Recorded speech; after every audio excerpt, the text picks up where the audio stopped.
Hello friends, welcome to my channel Your English Classroom. Today we are going to learn a new advanced structure. So let's begin. আমার কথা মিলিয়ে নিও ও এটা অস্বীকার করবে, আমার কথা মিলিয়ে নিও ওদের সম্পর্ক টিকবে না। দৈনন্দিন জীবনে প্রায়শই আমরা এই ধরনের বাক্যগুলো ব্যবহার করি।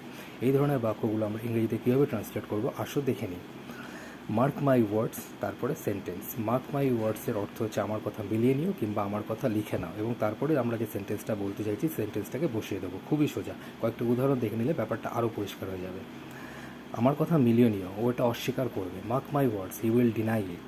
আমার কথা মিলিয়ে নিও ও মিথ্যা বলছে। Mark my words, he is telling a lie. আমার কথা লিখে নাও, তোমার ছেলে কবির একদিন বিখ্যাত ব্যবসায়ী হবে।